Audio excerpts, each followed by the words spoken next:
రాధే. నేను మీ ఆస్ట్రో రిత్విక్. ఇదేంటంటే కుండలి అంటే ఏంటంటే మనం ఈ భూమి మీద పుట్టినప్పుడు గ్రహాలన్నీ ఏ లొకేషన్ లో ఉన్నాయో అది కుండలిలో టోటల్ 12 హౌసెస్ లో రిప్రజెంట్ అవుతూ ఉంటాయి అనమాట. సో మనం పుట్టినప్పుడు చంద్రుడు ఏ రాశిలో అయితే ఉన్నాడో అది మన రాశి అవుతుంది అనమాట. అదే విధంగా చంద్రుడు ఏ నక్షత్రంలో అయితే ఉన్నారో మనం పుట్టినప్పుడు అది మన నక్షత్రం అయింది అనమాట. అదే విధంగా ఈస్టర్న్ హారిజన్ అంటే ఏంటంటే సూర్యుడు ఎగ్జాక్ట్ గా తూర్పు వైపు ఏ పాయింట్ ను ఉదయిస్తాడో ఆ పాయింట్ ని ఈస్టర్న్ హారిజన్ అంటారు అనమాట.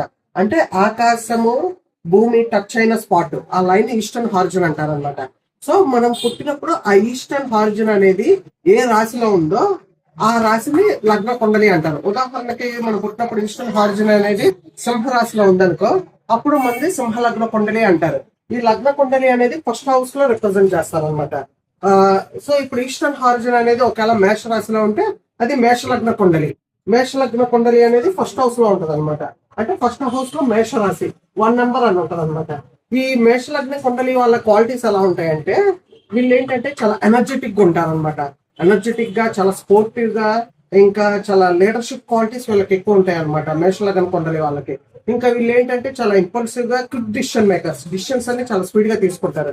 ఇలా కొంచెం అగ్రెసివ్ నేచర్ ఉంటుంది, షార్ట్ టెంపర్ ఉంటుంది, కానీ గ్రడ్జెస్ పెట్టుకోరు. ఎవరి మీద గ్రడ్జెస్ అలాంటివి పెట్టుకోరు అనమాట. జస్ట్ కోపం చూపిస్తారు అంతే. వీళ్ళకి ఏంటంటే పైనరింగ్ స్పిరిట్ చాలా ఎక్కువ ఉంటది. అంటే ఏంటంటే ఏదైనా కొత్తది స్టార్ట్ చేయాలనుకుంటే ఎమ్మటే స్టార్ట్ చేసేస్తారు అనమాట. ఇది మేషలగ్న కుండలి వాళ్ళ క్వాలిటీస్ అనమాట.